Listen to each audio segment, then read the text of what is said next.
இனிய மாலை வணக்கம்.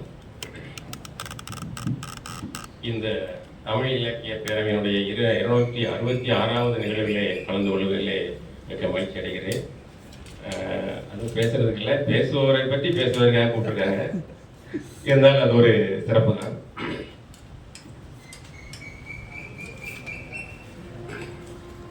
அப்படின்னு இல்லை இருந்தாலும் எனக்கு இப்போ வந்து அறிமுகம், உங்களுக்கு வந்து ஆரம்ப காலத்தில் அறிமுகம், அதனால் நீங்களே பேசலாம் அப்படின்னாங்க. எனக்கு ஆரம்ப காலத்தில் அப்படிங்கிறத விட 2000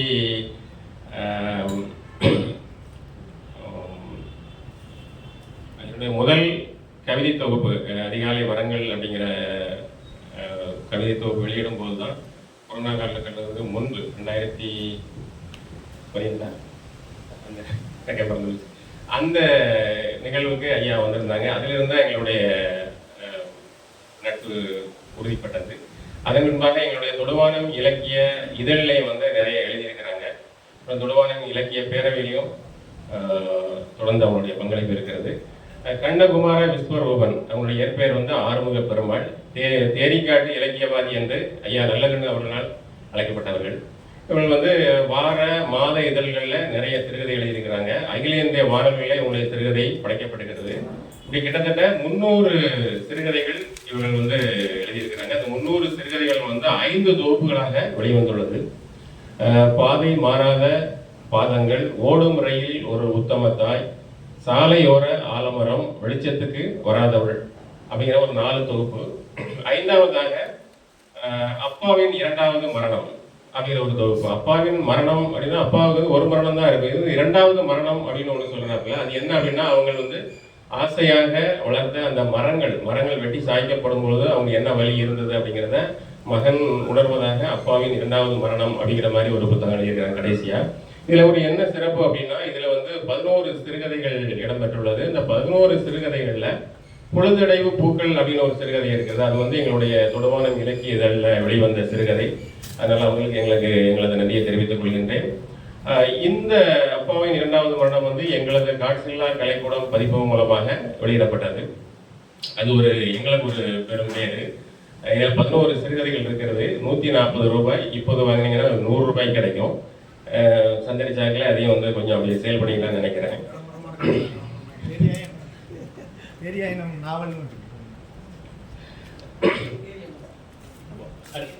அடுத்து வராங்க. இந்த சிறுகதைக்காக வந்து கம்பம் இளம் பாரதி விருது அதில் வாங்கியிருக்கிறாங்க. தினமலர்ல வந்து 10,000 ரூபாய் பரிசு வாங்கியிருக்கிறாங்க. மிச்சம் அப்படிங்கிற சிறுகதை வந்து கோவை பாரதியார் பல்கலைக்கழகத்தில் இளங்கலை மாணவர்களுக்கு ஒரு பாடமாக வைக்கப்பட்டுள்ளது.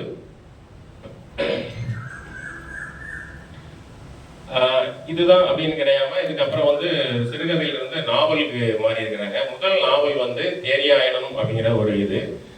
தேரி அதாவது நம்ம என்ன இலக்கிய நிலங்கள்ல வந்து 5 வகை நிலங்கள் இருக்கும். குறிஞ்சி, முல்லை, மருதம், நெய்தல் அப்படின்ட்டு. அது அல்லாம இது வந்து ஒரு வித்தியாசமான ஒரு பகுதி. ஒரு நிமிஷம்.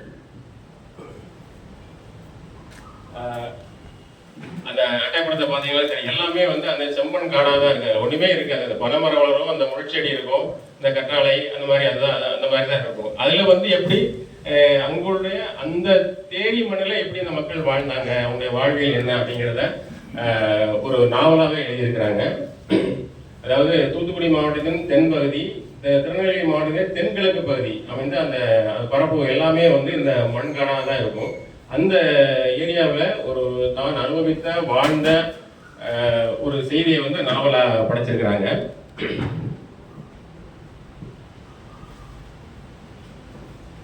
296 பக்கம், 270 ரூபாய் கிடைக்குது. இப்போ வந்து உங்களுக்கு ஒரு ஆஃபர் 270 ரூபாய் தள்ளுபடி 200 ரூபாய்க்கு வாங்கிக்கலாம். இப்போ மிக குறைந்த பிரதிகளே உள்ளது. முந்தினவர்கள் மட்டும் அந்த சலுகை கிடைக்கும். இந்த நாவல் பற்றி என்ன சொல்லணும் அப்படின்னா நம்ம தூத்துக்குடியில் உள்ள தூய மரியன்னை பெண்கள் கல்லூரியில் இளங்கலை மாணவர்களுக்கு பாடமாக வைக்கப்பட்டுள்ளது. இது ஒரு பெரிய சிறப்பு. 2 முறை கம்பம் பாரதி தமிழ் இலக்கிய பேரவையில் விருது வாங்கியிருக்கிறாங்க. இன்னொன்று வந்துட்டு சென்னையில் கிருஷ்ணன் மணியம் இலக்கிய விருது அப்படிங்கிறது இந்த நாவலுக்கு கிடைச்சிருக்கிறது. விருது மட்டும் இல்லாமல் 25,000 ரூபாய் ரொக்கப்பணமும் இந்த நாவலுக்காக வாங்கியிருக்கிறாங்க. அதுக்கப்புறம் ஆனந்த விகடன் வந்து இவங்களை பற்றி ஒரு ஆவணப்படம் ஒன்று தயாரித்து வெளியிட்டிருக்கிறாங்க.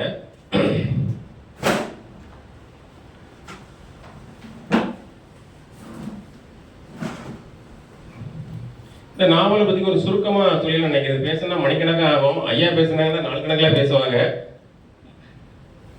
சுருக்கமாக சொல்லிடுறேன். இதில் வந்து ரெண்டு, அதாவது ஒரு நாவல், இப்போ நம்ம ஒரு படைப்பு படைச்சோம் அப்படின்னா வந்து ஹீரோ ஓரியன்ட் சப்ஜெக்டாக இருக்கும். சினிமா பார்த்தீங்கன்னா எல்லாமே ஹீரோ ஓரியன்ட் சப்ஜெக்டாக தான் இருக்கும். ஆனால் இங்கே வந்து பெண் சம்மந்தப்பட்ட ஒரு இது 2 பேர், சுப்பம்மாள் இன்னொன்று மாறி. அந்த 2 பெண்கள் வந்து எப்படி அந்த கஷ்டமான சூழ்நிலையிலிருந்து ஒரு நல்ல நிலைமைக்கு வந்தாங்க அப்படிங்கிறது ஒரு சுப்பம்மாள் வந்து அது முதல் ஆரம்பத்தில் காட்டுறாங்க. அப்படிங்கிறது சித்தியினுடைய அப்பா 2வது திருமணம் பண்ணிக்கிறாரு, அவங்க அம்மா கிடையாது. அந்த கொடுமையிலிருந்து தப்பிக்கிறதுக்காக அந்த வேலை பார்க்குற இடத்துல ஒரு அந்த பலவேசம் அப்படிங்கிறவருடைய நட்பு கிடைக்கிறது. நட்பு கிடைச்சு அவருடைய உடன்போக்குன்னு சொல்றாங்களே, அது மாதிரி அங்கே வந்துட்டு திருமணம் ஆயிடுது. திருமணமாகி அந்த ஊருக்கு வரும்போது அவங்க என்ன சொல்றாங்க அப்படின்னா, யானை வாயில தப்பி முதல வாயில விழுந்த மாதிரி அப்படின்னு சொல்லி இவளை வந்து கேலி பேசுறாங்க. முதல் நாளே தெரிஞ்சு போகுது அவனுடைய குணம் என்ன, நல்லா குடிகாரன், எல்லா சேட்டையும் பண்ணுவான், இவனை கூட கொடுமைப்படுத்துறான். அப்படியே அந்த மாதிரி போயிட்டு இருக்கும்போது இவன் வந்து அங்கேயும் போக முடியாது, அந்த பிறந்த வீட்டுக்கும் போக முடியாது, இங்கே இருக்கிறது கஷ்டமா இருக்கு, என்ன பண்ணலாம் அப்படின்னு அதில் அப்படி இருக்கும்போது 2 குழந்தைகள் பிறந்தது. 3வதாக ஒரு குழந்தை, இந்த மாரின்னு ஒருத்தி வர்றா, அதாவது ஒரு ஊமை பெண்ணுடைய மகளாக ஒரு தத்தெடுத்து வளர்க்குறான். அப்போ இந்த மாதிரி இருக்கும்போது அவன் வந்து அடிக்கடி வெளியே போகும்போது அங்கே ஒருத்தியினுடைய அது ஒரு கருவாட்டுக்காரியோட துணை கிடைக்குது, அங்கே அந்த மாதிரி போயிடுறான். அப்படியே இருக்கும்போது இவள் வந்து எப்படி இந்த குழந்தைகளை கரை சேர்க்கிறா, அந்த மாரினுடைய இது என்ன அப்படிங்கிறதான் கதை ஓட்டம் போயிட்டு இருக்கு. அதில் இன்னொன்று சொல்லக்கூடியது வந்து அந்த சுடலையாண்டி கிழவர் அப்படின்ட்டு. இந்த சுடலையாண்டி கிழவர் வந்து இந்த சுப்பம்மாளுக்கு வந்து ரொம்ப அவங்களுடைய குடும்ப இதுக்கு வந்து ரொம்ப உறுதுணையாக இருக்கிறாங்க. அவருடைய கவலைகள்லாம் போகிறது, எப்படி என்னென்ன வழி சொல்கிறது அப்படிங்கிற ஒரு என்ன வெல்விஷர்னு சொல்கிறோம்ல, அந்த மாதிரி இருக்கிறாங்க. அதுக்கப்புறம் இந்த ஒரு பொண்ணு ஒரு ஆண் 2 பேருக்கும் திருமணம் ஆகுது. அந்த இதுக்குள்ள வச்சுட்டு இந்த மாரி வந்து கொஞ்சம் அழகாக இருக்கிறா அப்படிங்கிறதுக்காக வேண்டி அவளுக்கு வந்து 2ஆம் தாரமாக யார் அந்த தங்கையினுடைய கணவனுக்கு கடை வைத்து கொடுக்கிறார் என்பதற்காக நாத்திரத்தில் உள்ள ஒரு வியாபாரி இந்த மாரியை கேட்குறாங்க. அதுக்கு இந்த அம்மாவும் சுப்பம்மாளும் வந்து சரி அப்படின்னு மாதிரி சொல்றாங்க. இவளுக்கு அது விருப்பம் இல்லை. அடுத்ததாக என்ன பண்ற அப்படின்னா, அதனுடைய தம்பிக்கு அந்த காட்டில்லா காதியாரிக்கும் தொடர்பு இருக்குது. அப்போ அந்த காட்டில்லா காதிரி தம்பியினுடைய தம்பிக்கு வேலை கொடுக்கணும் அப்படிங்கிறதுக்காக அவனுக்கு 2ஆம் தரமாகவும் கேட்குறாங்க இந்த மாதிரியை. 3வதாக ஒரு பண்ணையார் வந்து அவனுக்கு வந்து ஒரு உடல்நலம் இல்லாத ஒரு மகன் இருக்கிறான், அவனை கவனிச்சிருக்க பண்ணையார் வந்து இது பண்ணணும், கல்யாணம் பண்ணிக்கணும் அப்படிங்கிறதுக்காக அந்த பலவேசம் வந்து ரொம்ப நாளைக்கு அப்புறம் உள்ள வராரு.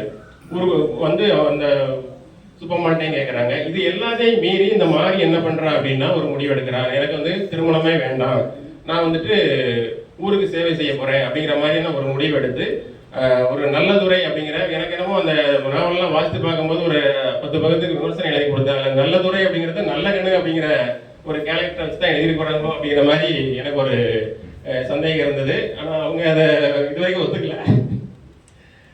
அவங்களுடைய ஏற்பாட்டின்படி என்ன பண்ணுறாங்கன்னா, அந்த மரம் வெட்டி பிழைக்கிறத விட்டுட்டு மறுபடியும் அந்த என்ன நெல் வயலில் வேலை பார்க்கறது, குளங்களில் மரம் நடுறது, அந்த மாதிரி வேலைகளுக்கு இந்த அம்மா அவர் மூலமாக வேலைகள் வாங்கி கொடுத்து மக்களை வந்து கொஞ்சம் அந்த மக்களுடைய வாழ்க்கையில மேம்படுத்துகிறாங்க. அந்த மாதிரி கொண்டு போய் முடிச்சிருக்கிறாங்க. அந்த மாதிரி அதாவது ஹீரோயின் ஓரியன்ட் சப்ஜெக்டாக இந்த கொண்டு வந்திருக்காங்க. அந்த வகையில் இவங்களுக்கு ஒரு பாராட்டலாம், ஒரு கைத்தட்டல் மூலமாக கொடுத்துடலாம்னு நினைக்கிறேன். இதில் வந்து இந்த வர்ணனை எல்லாம் ரொம்ப சிறப்பாக இருக்கும். எப்படின்னா ஒரு ஓமையை வந்து இயற்கையை வச்சே சொல்லியிருப்பாங்க. அந்த அம்மா வந்து சுப்பம்மாள் வந்து ரொம்ப கஷ்டத்தில் இருக்கும்போது பாய் விரித்து படுத்துருக்குறாங்க அப்படிங்கிற போது ஒரு இது பாய் எப்படி இருக்குன்னா, அந்த ஓரங்கள்லாம் கிழிஞ்சு மடிச்சு வச்சிருப்போம், அந்த ஓரங்களை கிழிஞ்சு குச்சி குச்சா நீட்டிகிட்டு இருக்கும். இதை வந்து என்ன சொல்கிறாங்க அப்படின்னா, அந்த ராக்காட்சியினுடைய கோரை பற்கள், அது பல்லு எப்படி இருக்கும், ஒரு மாதிரி நீளம் குட்டை அந்த மாதிரி இருக்கும், அந்த மாதிரி இருக்கும் அப்படிங்கிற மாதிரி சொல்கிறாங்க. அப்புறம் வந்து ஒரு நாசிரியத்திலேருந்து ஒரு பெண் கேட்டு வந்தார்ல ஒரு வியாபாரி, அவர் எப்படி கருப்பாக இருந்தார் அப்படின்னு சொல்கிறதுக்கு, பனைமரம் கருப்பாக இருக்குது, பனைமரத்தில் மழை பெஞ்சா எப்படி இருக்கும், இன்னும் கருப்பாக இருக்கும், அந்த மாதிரி இருந்தாங்க அப்படிங்கிறத ஒரு ஓமையாக சொல்லியிருந்தாங்க. இந்த மாதிரி நிறைய ஓமைகள் இருக்கு. விறகடைச்ச கம்பு விறகு மேலே அப்படிங்கிற நிறைய பழமொழிகள் இருக்கு, ஓமைகள் இருக்கு. இந்த மாதிரி ஒரு சிறப்பான ஐயா வாழும் காலகட்டத்தில் நாமும் வாழ்வது நமக்கு பெருமை என்று நினைக்கின்றேன். இந்த மாதிரி பள்ளி படிப்பையே தாண்டாத ஒரு எழுத்தாளருடைய புத்தகம் கல்லூரிகளுக்கு பாடமாக இருக்குது, நமக்கு கிடைச்ச பெருமை என்று நினைக்கிறேன். அந்த வகையில் அந்த தேரியாயினும் நாவல் இப்போ பேசுகிறது அந்த மாதிரி தான் இருக்கும்னு நினைக்கிறேன். அந்த நாவலில் எப்படி இந்த மக்கள் வாழ்ந்தாங்க அப்படிங்கிறத தேரி இலக்கியம் காட்டும் மக்களின் வாழ்வியல் அப்படிங்கிறத பேச வராங்க. அவங்களை பேச வருவதற்காக அன்புடன் அழைக்கின்றேன். இந்த வாய்ப்பை வழங்கிய தூத்துக்குடி தமிழ் இலக்கிய பேரவை நிர்வாகி அவர்களுக்கும் குறிப்பாக செயலாளர் ஆதி அருமை நாயகம் அவர்களுக்கு நன்றியை தெரிவித்துக் கொள்கிறேன். நன்றி, வணக்கம்.